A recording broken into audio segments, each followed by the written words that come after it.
Mark Meldrum, Northern Ohio Chevelle Club, and we're working on this beautiful 1967 230 cubic inch straight six-cylinder right now. I'm sure Dave Crespin is paying special attention since he just loves these motors. But what we're going to install today is something I just went over to Summit Racing and bought to really spiff this car up, and that's an Ignitor 2 electronic ignition. So I've already kind of got some work going on this.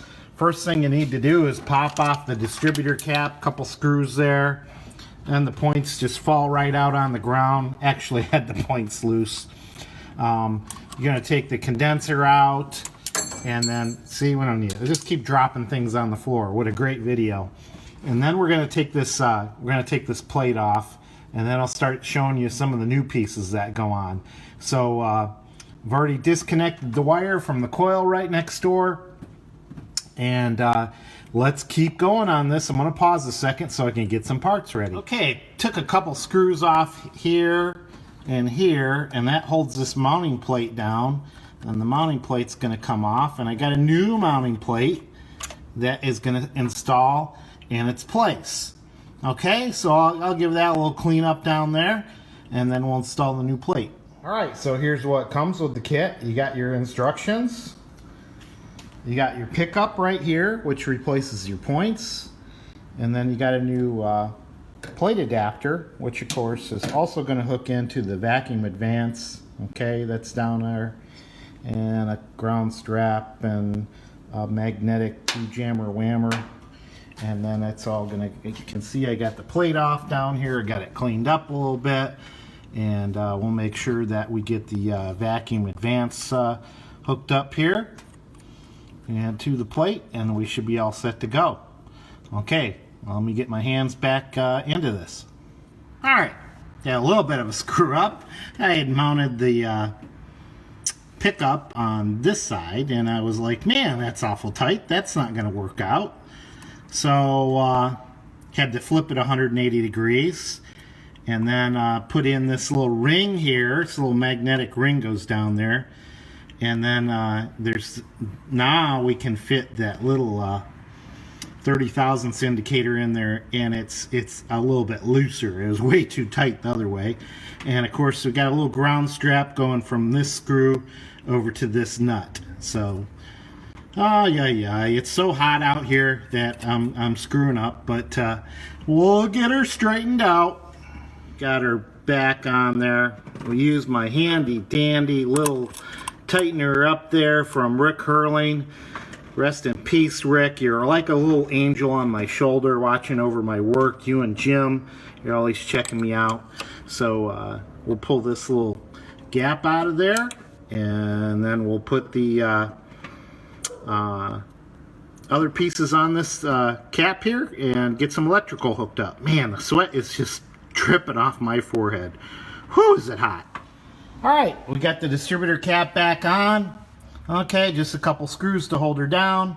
We got the wires connected up over here. Got the hot and the negative right to the coil. We connected, I forgot to tell you, we disconnected the battery before we started this up. So let's run over here. Boom, boom, boom. Still got my bicycle sitting in the back here. And let's see if this thing is gonna start up. Alrighty. There you go. Purring like a kitten. Very happy. One of the reasons I changed this out was I was talking to Harold when we were at the Blue Suede Cruise, and he said, you know, Mark, when you got a low speed miss, that's probably the point. So I did feel a low speed miss when I was sitting at basically a stoplight. It felt like it had a miss, but once I started to take off, it was just fine and dandy.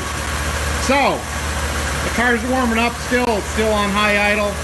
Hopefully this will kick down, and we'll do a test drive, and we'll be happy. Alright, there's how you install your Petronix Ignitor 2 ignition. There you are. Alright, we're setting up here at Midview High School, and it seems to be idling pretty nice. It's still not perfect, but definitely a lot better than it was before. Oh my God, it's so hot. So we'll cruise down the road here, see how things go. It ran just fine coming up here.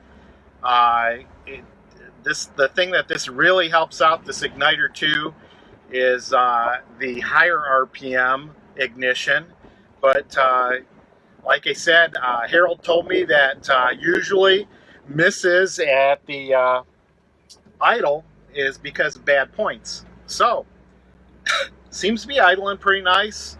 Of course, it's driving okay. I love this car. And man, I love having these vent windows. They pour the air right on you. This car doesn't have air conditioning. It's probably about 96 degrees today. But with the windows open, it's streaming down on you. The air is streaming at you pretty nice, and it feels pretty good. Like I say, the car is performing quite nicely as we're getting into the evening hours. The sun is setting. I got this Petronix system out at Summit Racing.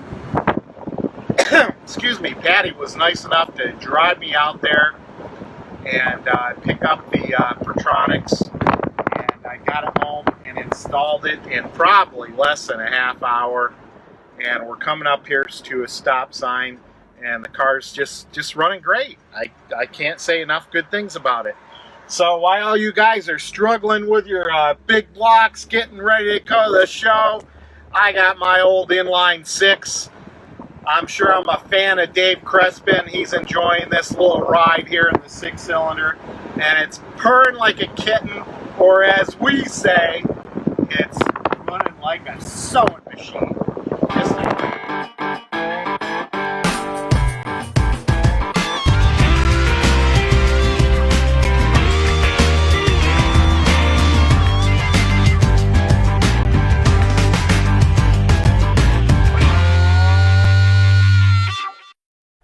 So as you saw on the end of that video, there was a nice little LS3 L99 V8. And my intentions were originally to put it into this 1967 Chevelle. But the more and more I thought about it, I couldn't do it to this nice original car. And this got me thinking about maybe getting another car. And I really like the 66 model a lot better. So that's what kind of drove me to selling this and getting a 1966 Chevelle that popped up in Cleveland also. I know Mike wasn't happy about it, but I had to sell it to fund the next project. I couldn't have as many projects as he has. So that's what happens. So I think I got one more video on this, so stay tuned. Oh, we did shoot a commercial with this. Check it out.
Here you'll find out about Chevelle Fest, our 15th annual show and fundraiser for Toys for Tots.